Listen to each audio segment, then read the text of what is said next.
Welcome, cute and fluffy, lovable flirkins, to Geek Salad movie review of Captain Marvel from the Geek Salad podcast. I'm Andy.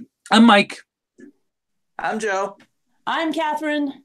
And we are, as I mentioned, we are talking about Captain Marvel. We're going to review our viewing of Captain Marvel, as well as review the Avengers Endgame trailer, if you didn't get all that from the title of the video. So, last Thursday, the night before preview of Captain Marvel, we all went to go see it. And would I be out of line to say that we all loved it? No. Yeah, we loved it. No, I loved it. It was very good. Okay, excellent. Please share. Don't make me moderate this. How what do we like about this one? What made this one stand out from any of the other stuff in the other 20 movies in the MCU? Well, you know what it was? I mean for the four of us, I mean we're all Gen Xers. Yeah. So, coming of age in the 90s, well, when most of us became adults in the 90s, it really kind of hit me in the feels, especially a lot of music. Yep. Yeah. I actually listened to that at the gym. I listened to a playlist that someone put together of the soundtrack at the gym today, and it's just like, God, even the No Doubt song, which I was never really a huge fan of, and I was really digging it while I was working out today. I still don't like No Doubt. I really like No Doubt, but I will say that Don't Speak was overplayed. Oh, yeah. Back in 95, it was definitely overplayed.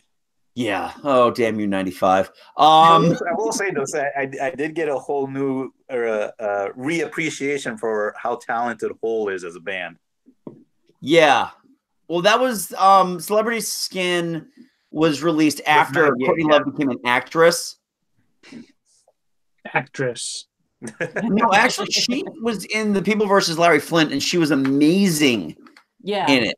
Like, should have been nominated for an Oscar. Amazing.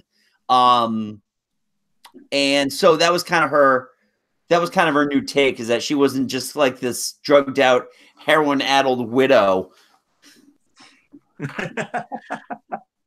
I think, main character Brie Larson, I thought did a fantastic job as Carol Danvers.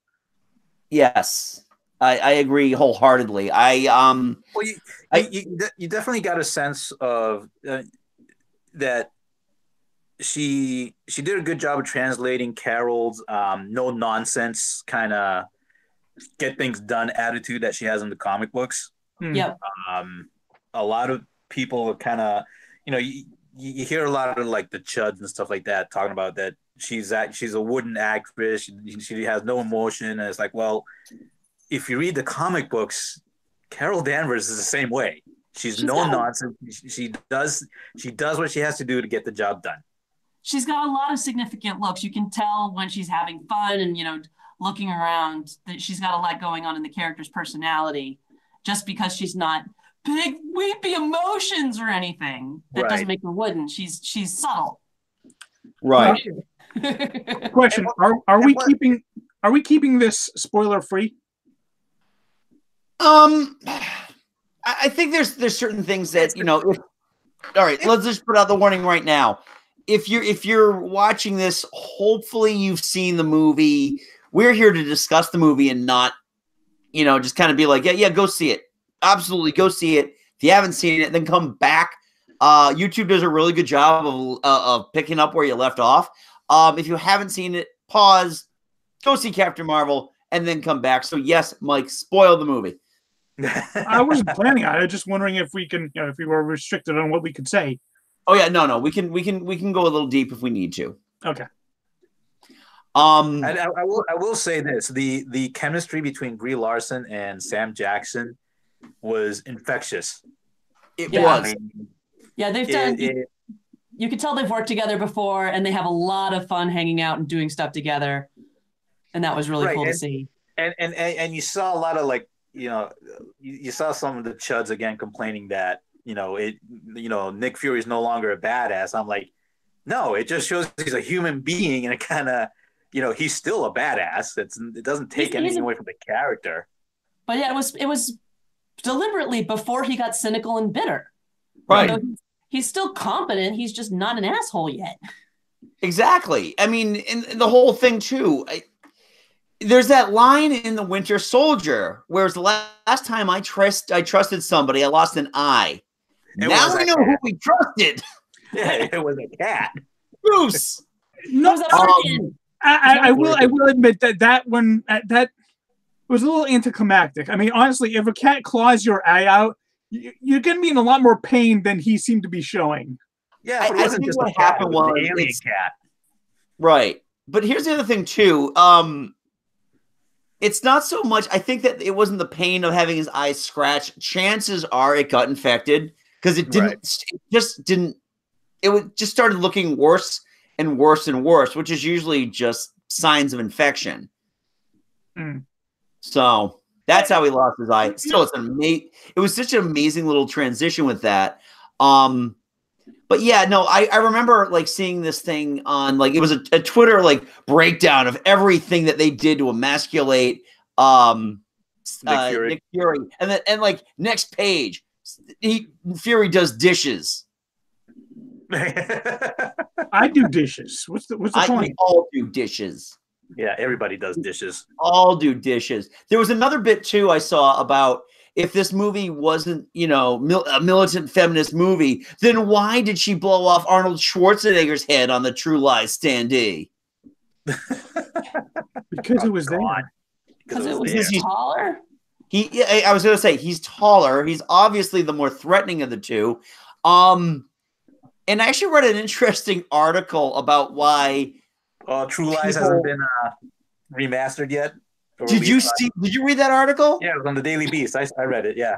Yeah. Okay. It's an amazing piece about, it's like the anti-Captain Marvel. It was written and directed by James Cameron as he was going through a divorce, which, he was essentially completely at fault for.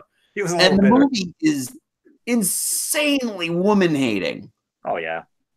I mean, go back and watch it. I have it on widescreen video cassette, but it's never received a Blu-ray release, possibly because of that and the way that they just kind of really do a terrible job with Muslims. Yeah. Oh, God. Yeah. It's very problematic nowadays. Yeah. That's a great word for it. It's problematic. But the thing with Brie Larson, the complaints about Brie Larson being wooden, she's a soldier. Yeah. Right. She's a Kree soldier. She's supposed to be. Kree soldier, but she's also in the U.S. military. I found her quite expressive. Yeah, exactly. I didn't think she was. I was expecting, I think of Carol Danvers as being brassier than Brie Larson was. Okay, well, she like you said, she does a very good job of acting with her face subtly. She. Her little, and you actually saw it, and we'll discuss it later, but you saw it in the trailer for the new Endgame trailer, where she doesn't have to be all emotive. She just can, with a slight raise of her eyebrow, can give off so much emotion, so much of what's going on. Right. like when she's sitting at the bar, at the bar with Nick Fury, and he asks her, okay, well, how do I know you're not a Skrull? And she, a photon blast, and she's just like, well, Skrull can't do that. And it's just like so matter of factly, and just she pulls it off. Yeah, it's just there was a lot of, you could tell that the second she begins to trust somebody, even just a little bit, she opens up a little more, and she just. Right. Again, we go back to the chemistry between those two. It's just infectious, and the characterizations are just so well matched, and it was good to see. It was just good to see Carol Danvers kind of come out of her shell a little bit, especially with this person she just met. Right. And actually, like, when she she's like, she hears that they're going after Sam, after Nick, and she's like, she sees the door, and she's like, oh, and she turns around, she heads back. I'm like, that is Carol Danvers right there. That's not Veers, the Kree soldier. That's Carol Danvers, the human. Right. Yeah. Yeah. What did you guys think of the Kree stuff at the very beginning?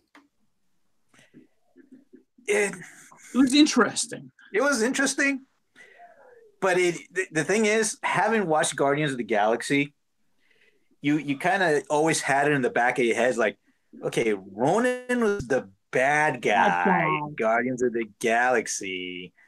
The Krees were supposed to be this militaristic kind of almost semi-fascist society. How are they supposed to be the good guys? But he was an extremist, and even with the Kree, Ronan was an extremist, but I went back and watched. Sorry, but like when they went in and when they went on the first planet trying to stop the Skrull invasion, and they send the accusers to like carpet bomb all these innocent people, are like, wait a minute, good guys. Well, I shouldn't say good guys didn't do that, but it's like it was just kind of a little didn't fit. But yeah, having said that, I love the twist. The way they pulled it off was great. I think it did a lot of service to the people who don't watch Agents of S.H.I.E.L.D. Because the Kree have been a constant nuisance throughout the last couple of seasons of Agents of S.H.I.E.L.D. So, if you're not a fan of comic books and you're watching Agents of S.H.I.E.L.D., you kind of know that they're not exactly the heroes that they're portrayed to be at the beginning of this movie. But yeah, I did enjoy the twist. I wasn't nearly as offended as I thought maybe if you had told me the Skrulls are not the bad guys in this movie. Well, that's the thing, because we have been so indoctrinated for the last 40 years, but for us the last 2-3 decades, that the Skrulls are, except for some exceptions, the Skrulls are the Marvel go-to bad guy. They are.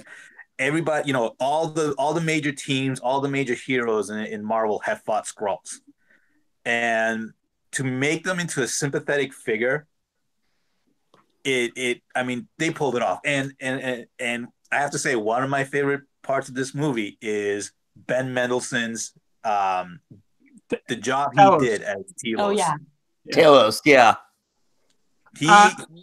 He you could tell he was enjoying playing that role.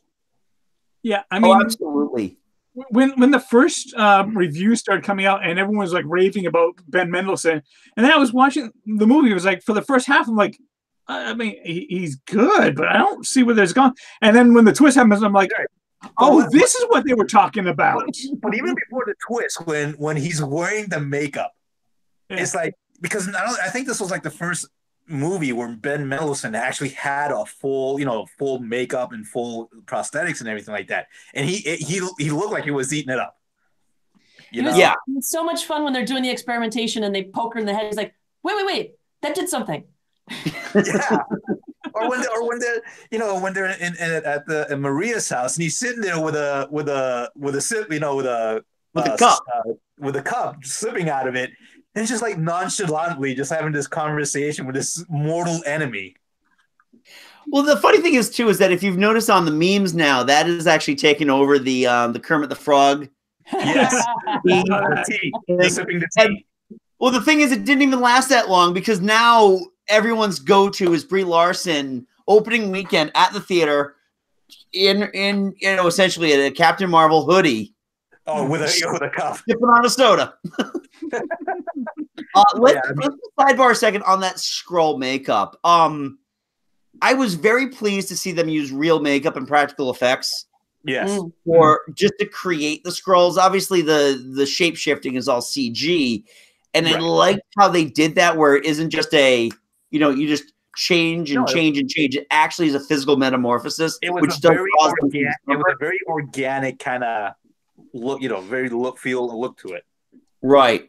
And also another nice little bit. It's like when they first land on Earth, and Telos turns into that the surfer girl, and then the other, he's like, no, I already got this one. You change. But that's the thing. They that's the Skrulls' calling card, is their abilities to shapeshift. but they had so much fun with it, especially when they're in the Quinjet trying to flying out to Marvel's lab, and they're having the conversation of, okay, a filing cabinet. Can you change it to a filing cabinet? Why would I want to change into a filing cabinet?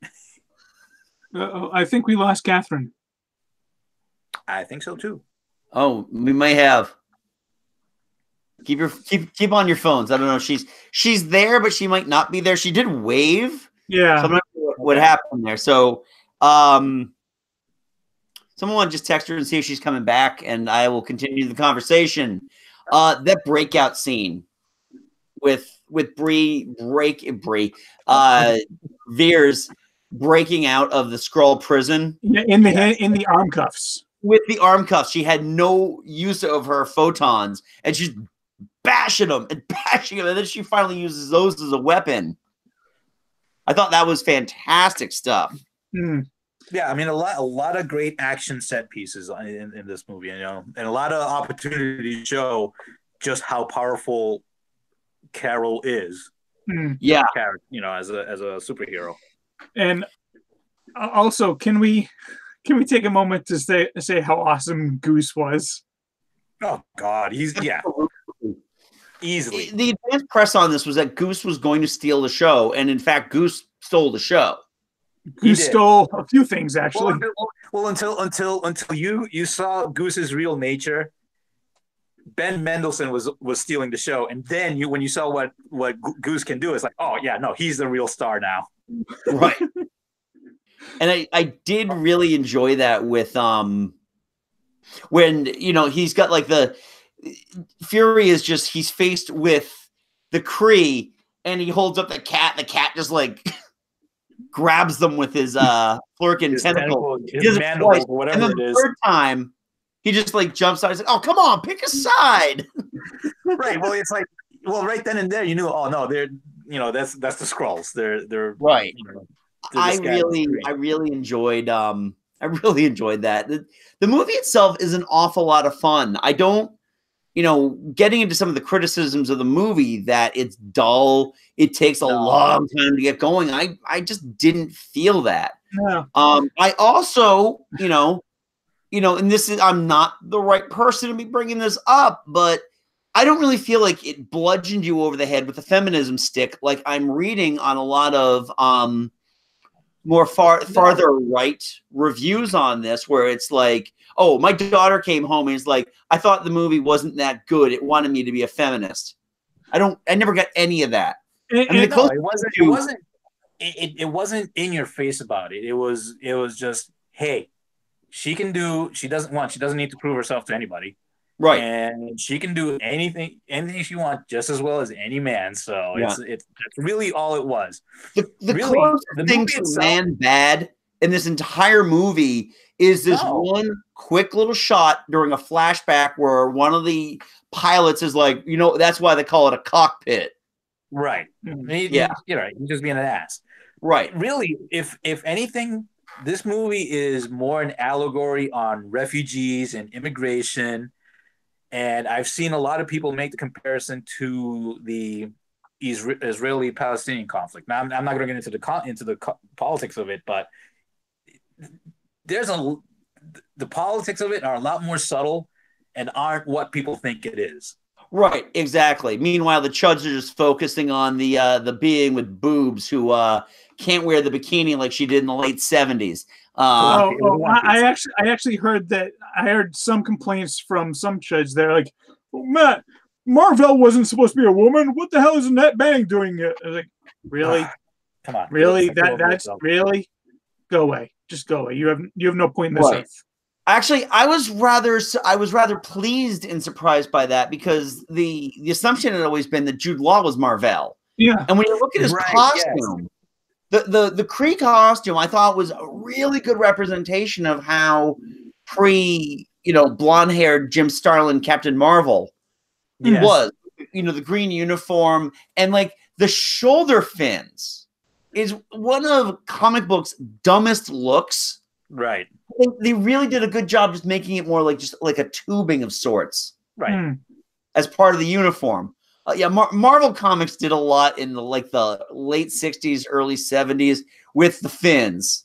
I did like further than the Yellow Jacket. I did like the when she was having Monica. When she was having Monica change around the colors, they did go into the white and green color scheme.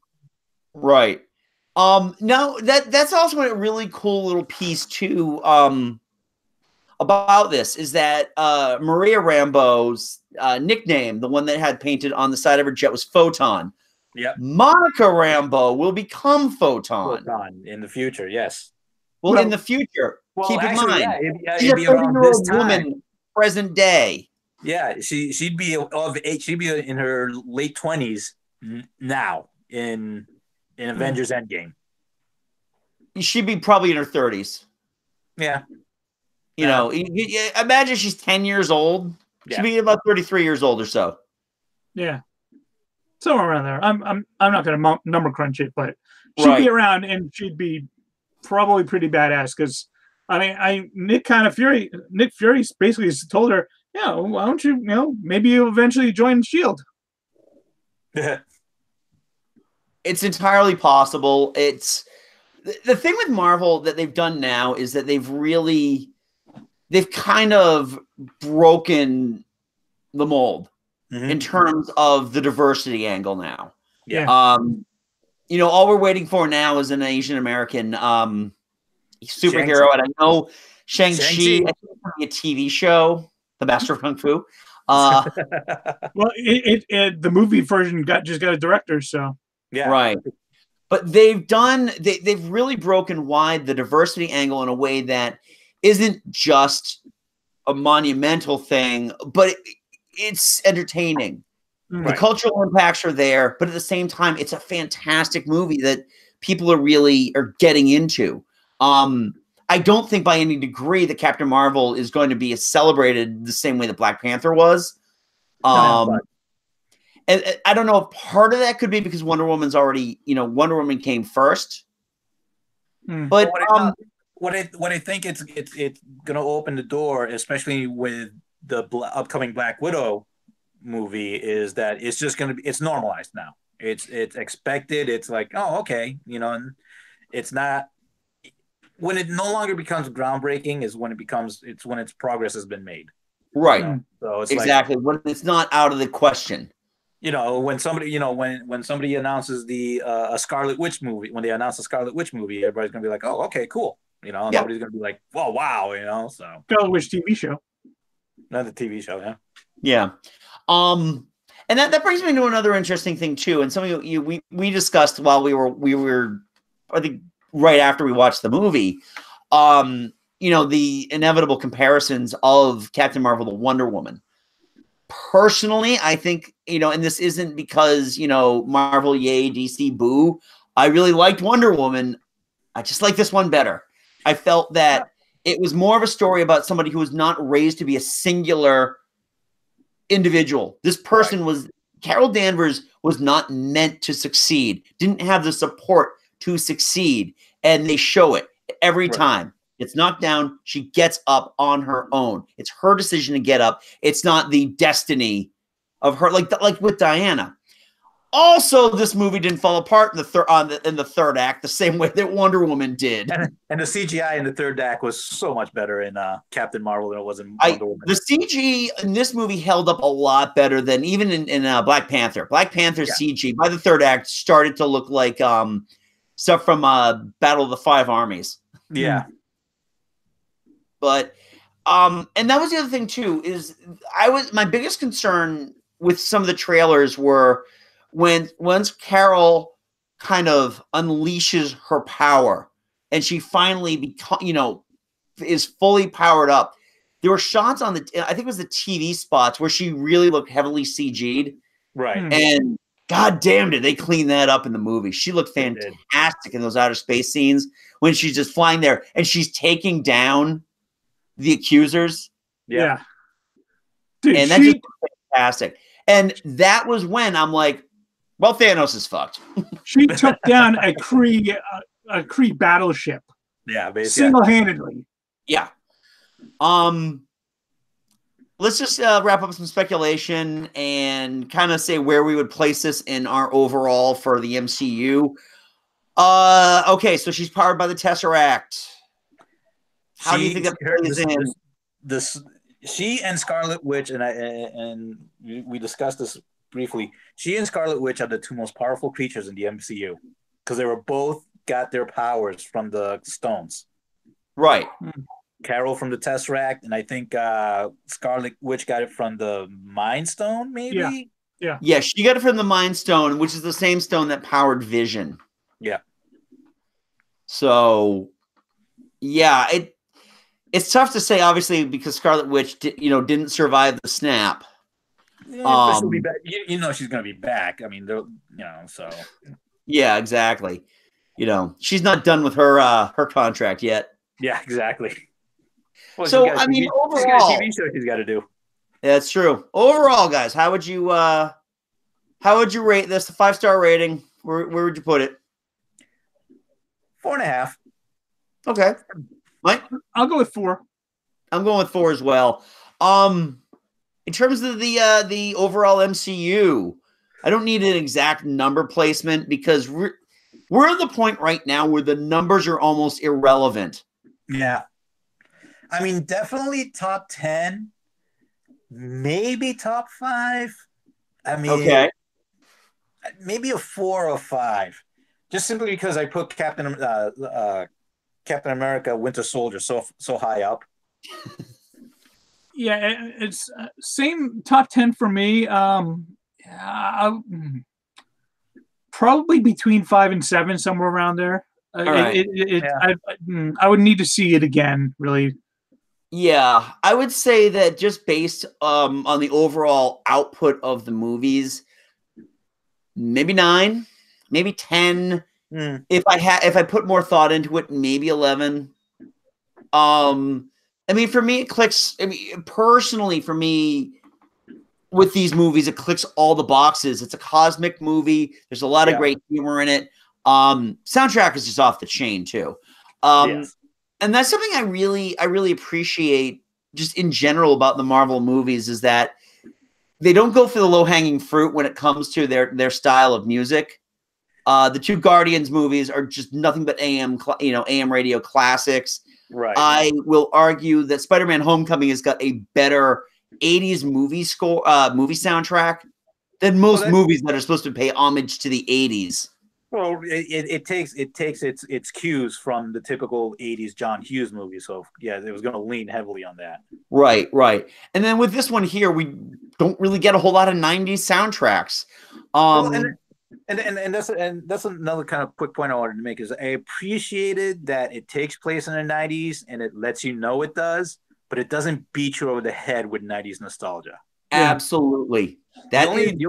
The only true piece of 90s nostalgia that really kind of stood out to me was Stan Lee's cameo. Oh, that was such a sweet cameo too. Because I mean, he was reading the script to Mallrats, and it's like, oh yeah, that definitely. But that's really the only time it hit you over the head with this takes place in the 90s. Okay. You want to see a really touching video? Kevin Smith put up a video where he reacts to Stan Lee's cameo in there. And he was like, he was a blubbering idiot. Yeah, he was like, 20 years ago or something like that. I put Stan Lee in my movie, and 20 years later he returned the favor or something like that. Right. And can we just briefly mention that the Marvel logo? Oh, the opening card. Yeah. I was not prepared for that. None of us were. No, we weren't. No, it was like such a huge shock and surprise. Yeah. All of us were rather choked up by that. Yeah, right, exactly. I don't think any of us held back. Overall, I really love this movie. I'm looking forward to seeing what they have in store for Carol Danvers in the future. And, I can just be that jackass that's going to be like, well, with the Fox merger being completed, maybe she'll finally meet Rogue. No.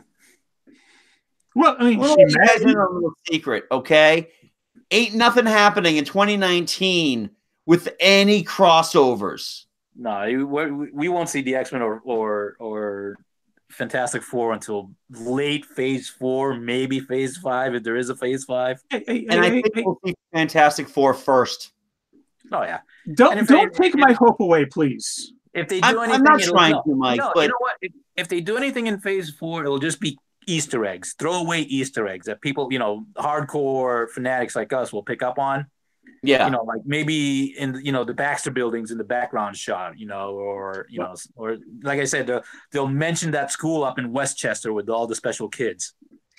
Well, when I'm down at D23 in August, I'll post a video after I come out of the live action panel just to see if they did mention anything about that.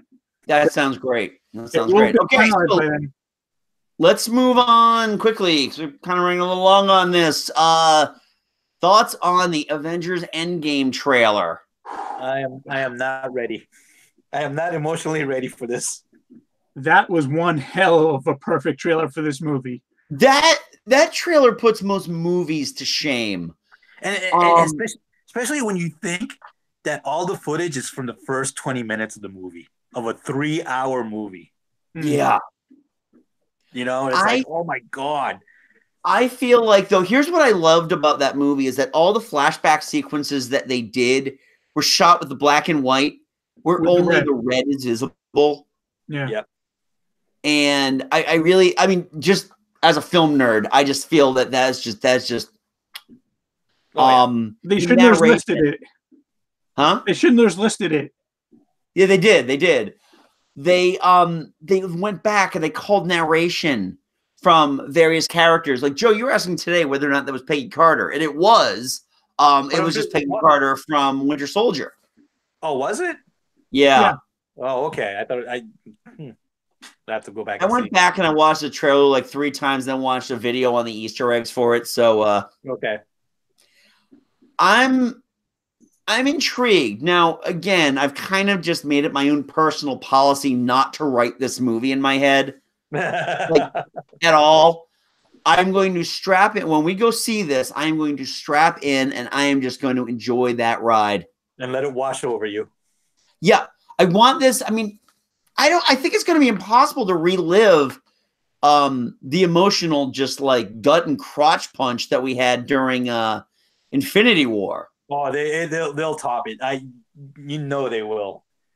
Right. It's like you don't want to write the movie in your head, but it's gonna. We're gonna be sobbing at the end of the movie. Well, I mean, the main difference between the ending for this movie, what we suspect, and the ending for Infinity War is that most of the deaths in Infinity War we suspect will be reversed. Right. The deaths at the end of this one won't. That's going to be done. That's permanent. Yeah, that's a great point. That is a fantastic point, Mike. I am really intrigued. That trailer is very Hawkeye heavy. Yeah. Yes. Very, very Hawkeye and Black Widow heavy. Yeah. Seeing him with his family, with his daughter especially. With his daughter Kate, who becomes Hawkeye in the comic book. She becomes Hawkeye. Well, in the comics, Kate isn't his daughter. Oh, it's just someone else. But I mean, it did kind of look like it was Kate almost, but it's okay, Mike. Yeah. I mean, what was I going to say?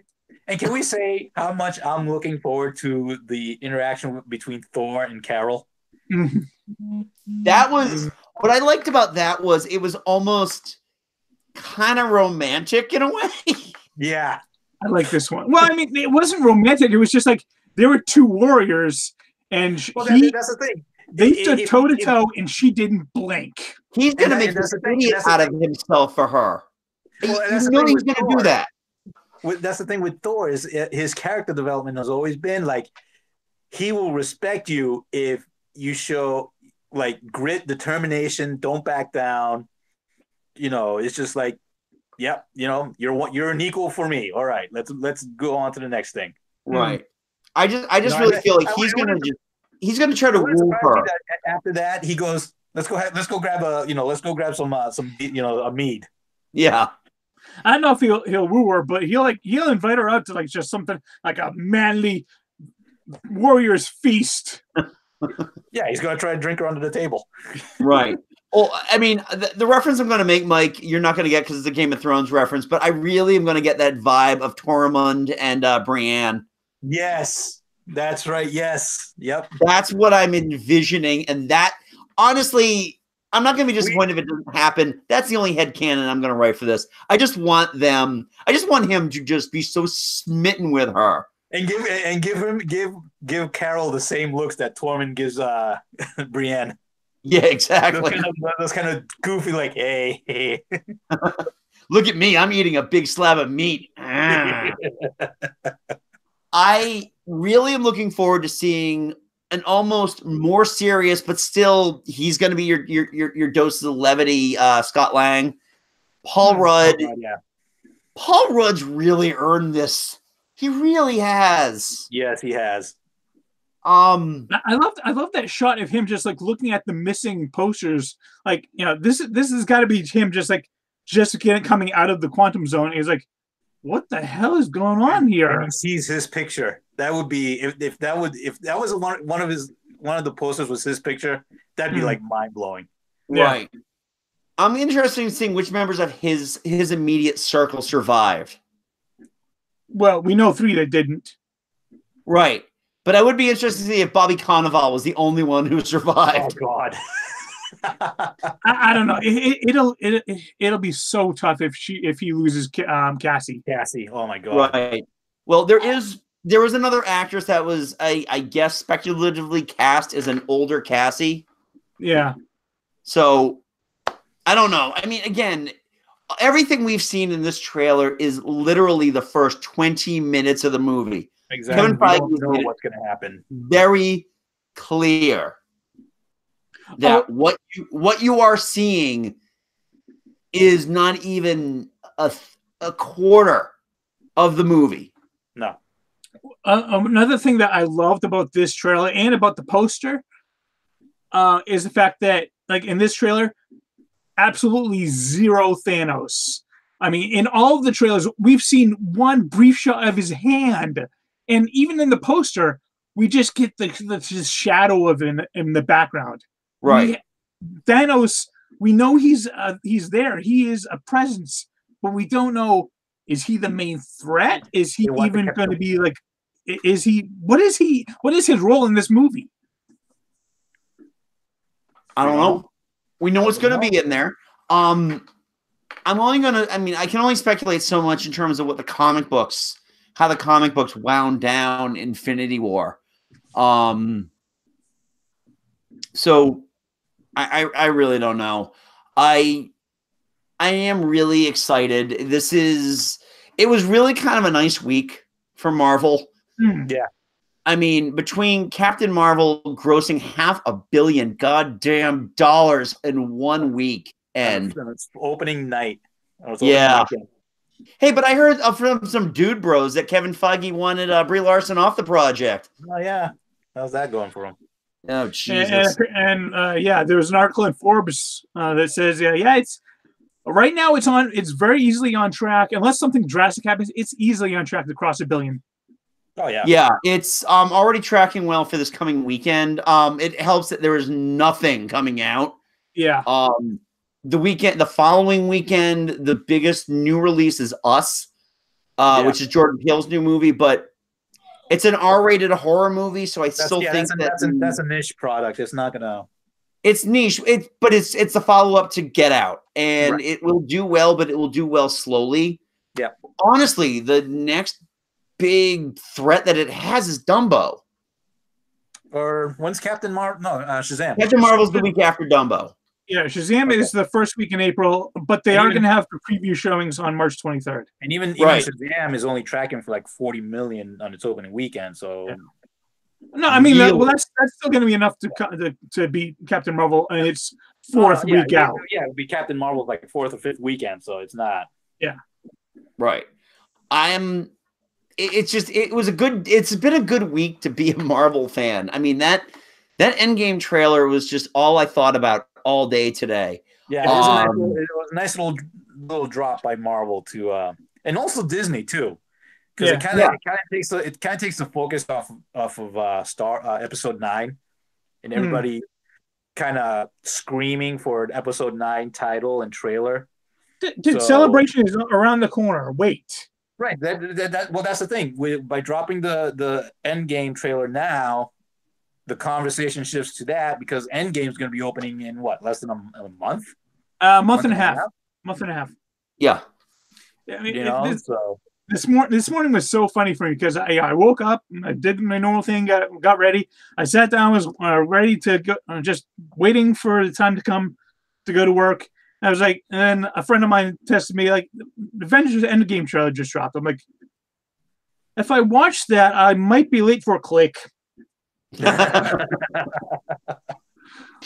I saw it. I was on Facebook this morning. It was just like one of those. I wonder if Facebook is back up. Yeah. And like, oh, well, I'd be a fool not to waste 3 minutes doing this. Click. Oh, I'm sorry, honey. You talking to me? I'm watching the trailer right now. And then when my kids got home from school, I'm like, okay, kids, gather around the TV. We've got another Endgame trailer. Kids, do you want to have supper? Do you want to have dessert? Or do you want to watch the Endgame trailer? Hey, listen, I'll make tacos when I'm damn good and ready. We're watching the damn trailer again. That's right. And you know what? Just going back to Captain Marvel real quick, and this is something I'm just so happy I could do. This is my daughter joined us to go see it. And it was just like, it was so thrilling for me to have her watch it with me. This was a first-time experience for the both of us. She's ingratiated now. She is, she's part of the Carol Corps now. And I think she's due another viewing at some point. She's definitely going to come with us to Endgame, which will be great because she just loves a lot of those characters. Well, just prepare that she's probably going to lose a lot of those characters. Right, exactly. But this is what she watched Spider-Man die slowly. Yeah. We all did. None of us are any better for it. That still hurts. Yeah, it does. So anyway, that was our review of Captain Marvel and the Endgame trailer. Joe, Mike, and our departed Catherine host a little podcast called Geek Salad. We are available at geeksalad.podbean.com. We're also available wherever finer podcasts are downloaded, be that our own Podbean app or Stitcher, iTunes, Spotify, or Google Music. You can also check out the audio for that this very place that you're watching this video right now. Don't forget to subscribe to Geek Salad on YouTube so you can get all of our weekly content. And in fact, we did 2 things this week, Mike. Yes, we did. Yeah, so last night, Mike and I and Paul from Nerds Unite as One reviewed Star Wars Episode 2 Attack of the Clones, which is a fun conversation. Next week, we're going to be discussing The Force Awakens. Did you talk about Sam? Star Wars month. And and every week we always have new conversations out. If we feel there's something special that needs to be warranted, we're out and we're talking about it. You can also follow us at Twitter, Geek Salad Radio, and on Facebook at Geek Salad Podcast. Guys, am I leaving anything out here? Oh, by the way, let us know what you thought about Captain Marvel in the comments. Be nice. Did we forget anything about the Endgame trailer? Any speculations that you have? I'm not going down that road, but feel free. Am I forget anything else, guys? No, we're good. Yeah. Awesome. So anyway, until next time, I'm Andy. I'm Mike. I'm Joe. She was Catherine. And we'll go forth and be nerdful. We'll talk to you later.